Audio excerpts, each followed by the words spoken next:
আজকে যে মাঠার নিতর দেহে পড়ে আছে, এই পরিস্থিতিতে ভাই আপনাকে একদিন পড়তে হবে। কামাতা দিন তুদানু, বাপ মাকে কষ্ট দিয়েন না। আপনি জানেন না আপনার অবর্তমানে, আপনি যখন ছোট ছিলেন আপনার কান্নার ভাষা কেউ বুঝে নাই, বুঝেছে আপনার মা। রাত্রিকালের সময়ে কত রাত আপনি অসুস্থ ছিলেন, আপনার মা নির্ঘুম রাত কাটিয়েছে। কত দিন আপনি হসপিটালের বেডে শুয়েছিলেন, আপনার মা নির্ঘুম রাত কাটিয়েছে। সুতরাং মায়ের এই শ্রমগুলোকে আপনি পৃথিবীর কোনো পারিশ্রমিক দিয়ে মূল্যায়ন করতে পারবেন না ভাই। হাতটা জোর করে বলি, বাপ মার খেদমত করেন, বাপ মার খেদমত করেন। নামাজ পড়া যেমন ফরজ আল্লাহ করে দিয়েছেন, বাপ মার খেদমত করোকে আমার আল্লাহ রাব্বুল আলামিন তেমনই ফরজ করে দিয়েছেন। সুবহানাল্লাহ বলেন।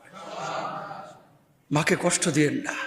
এই পৃথিবীর বুকে কোনো মানুষ বাপ মার দোয়া ছাড়া বড় হতে পারে না। এই যে ইমাম সাহেবকে দেখছেন নামাজ পড়াচ্ছে, ও মায়ের দোয়ার কারণে এমনটা হয়েছে। এই মুয়াজ্জিনকে দেখছেন আজান দিচ্ছে, মায়ের দোয়ার কারণে হয়েছে। এই রাহমানি সাহেবদেরকে দেখতেছেন এত বড় বড় জায়গায় কথা বলতেছে, এলেম নাই কালাম নাই, এটা কিন্তু বাপ মার দোয়ার কারণেই হয়েছে। আমি দেখেছি আমার মা যখন মাদ্রাসায় নিয়ে যাচ্ছ, জীবনের প্রথম দিন স্কুল থেকে নিয়ে এসে আমার বড় মামা রাস্তায় ধরেছিল, আল্লাহ বুঝদান করো, কোথায় নিয়ে যাচ্ছ? কয় মাদ্রাসায় ভর্তি করবো, ছেলেকে আলেম বানাবো। কয় খাবেটা কি, খাবেটা কি?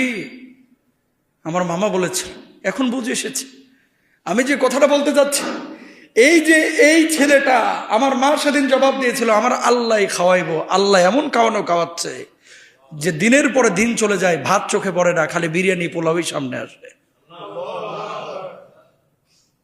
আমি আমার কথা বলছি না ভাই, পৃথিবীতে বাপ মার দোয়া ছাড়া কেউ বড় হতে পারে নাই। আমি আমার ইয়াং স্টারদেরকে বলতেছি, যে যারা যুবক, হাতটা জোর করে বলতেছি, বাপ মার সাথে গলায় ঝাড়ি মেরে কখনো কথা বলবেন না। ইনশাল্লাহ বলেন, বলেন ইনশাল্লাহ।